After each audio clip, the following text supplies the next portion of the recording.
qof kastoo Soomaali ah wuxuu maanta og yahay dawlad aan darisnahay oo dawladahan dariska nahay kamid ah in ay heshiis sharci darro ah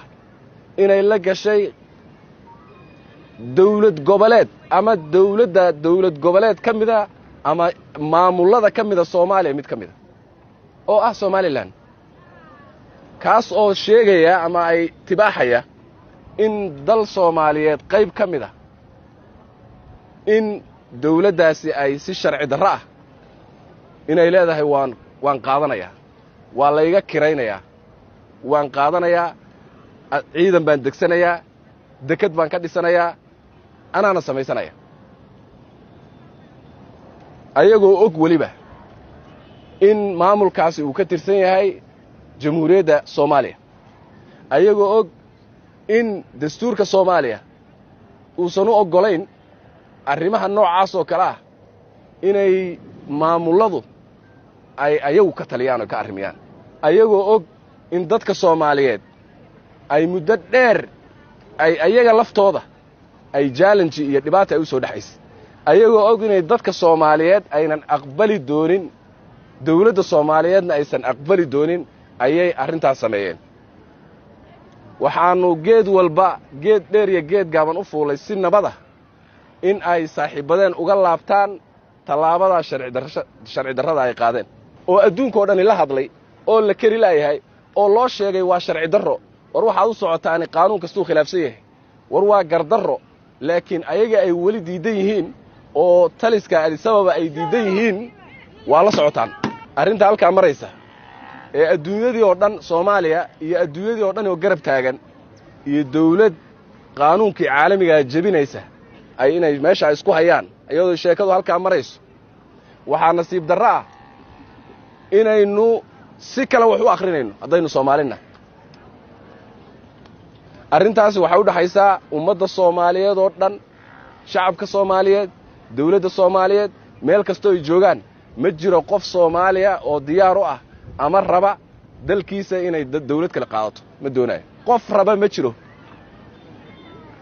ma raba qof doonayo oo Soomaaliya ma jiro Soomaalidu guud ahaan waxay ka siman tahay dal jacaylka waxay ka siman yihiin waxa kale oo dhan uu kala qaybin karaa laakiin mas'alada dalka kuma kala qaybsamaan mana ku kala qaybsamaan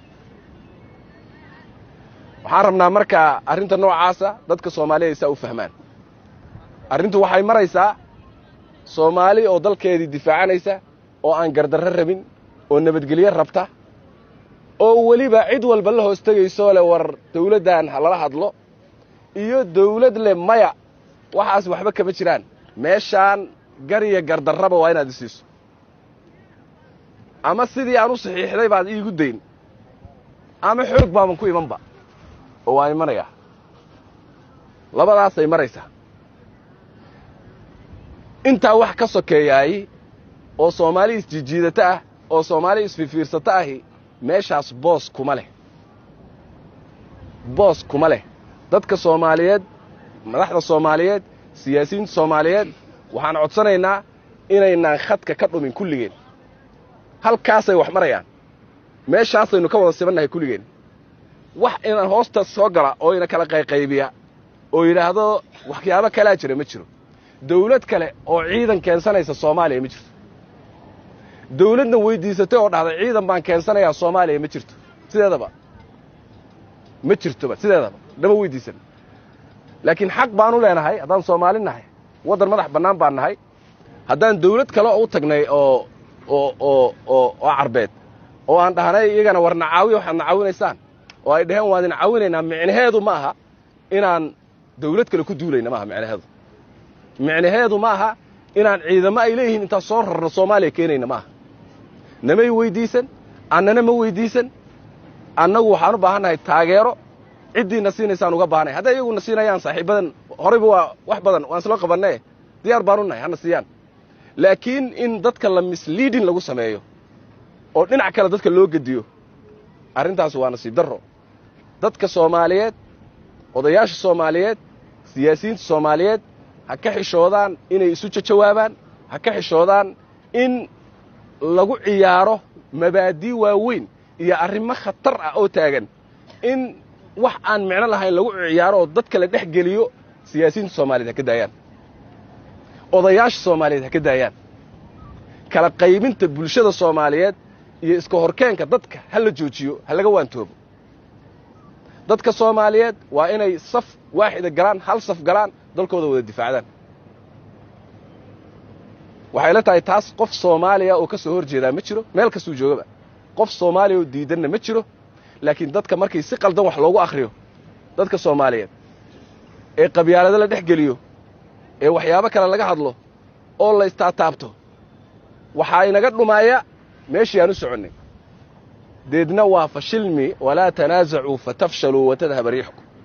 hadii la khilaafo oo waxaan micno lahayn la isku wada khilaafo sidoo Ilaahay sheegay waad hadaa iskhilaaftaan oo inta meel aado marka ugu dambaysa fatafshalu waad fashilmaysaan Ilaahay awoodiinuna way tagaysaa khalaas baad noqon horay baan u soo maray 100 jeer baan iskhilaafnay 100 jeer baan soo fashilanay 100 jeer bay awoodeenu tagtay 100 jeer buu cadawguna qabsaday haddana ma ku sii wadaynaa ma la sii wadin waxa soo ma istaagto dadka Soomaaliyeed goormay qaan gaarayaan horta siyaasiga Soomaaliyeed goor muqaan gaaraya odayga Soomaaliyeed goor muqaan gaara goorma la qaan gaara ma marka adduunka la rabo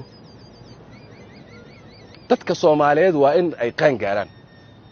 waa inay wax fahmaan waa inay wax ku hareeraysan fahmaan qof kasta oo kala qaybinaya dalka iyo dadka Soomaaliyeed oo qabyaalad ku kala qaybinaya oo masaalix ku kala qaybinaya oo gobol ku kala qaybinaya oo deegaan ku kala qaybinaya qofkaasi waa cadow Soomaaliyeed waay cadow haddaan maqasho waa kaun qof kasta oo dadka Soomaaliyeed midaynaya oo isu keenaya oo waxay wada leeyihiin ka wada shaqaynaya oo dadka isu soo kaxaynaya oo walaalaynaya qofka waa qofka Soomaaliga ee xalaasha ee saxdaana waa kaas shacabka Soomaaliyeed waxaan ugu baaqayaa dadka inay kala bartaan waxaan ugu baaqayaa inay aqliyeystaan waxaan u baaqayaa in la isku dirin kuwa tarafka xuduudaha jooga iyo kuwa halkan jooga maanta oo xuduudda badda joogay dalka isku sibay u jecel yihiin isku sibay u leeyihiin waa isku mid isku dareen waaye marka waxa waaye inay ogaadaan dalkeeda meeshu maray dalkoodu iyo waxa ka taagan inay ogaadaan guud ahaan dadka Soomaaliyeed kuwa xuduudaha ka baxsan iyo kuwa ku jiraba waxaan ugu baaqaynaa nabad waxaan ugu baaqaynaa deganaansho laakiin waxyaab markay joogto ay timaado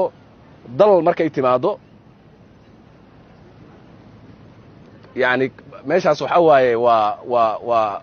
khad ahmar waa khad casay noo tahay khad casbay noo tahay waxaan mar kale ku baaqaynaa nabad iyo deganaansho iyo inaan la isgardaraysan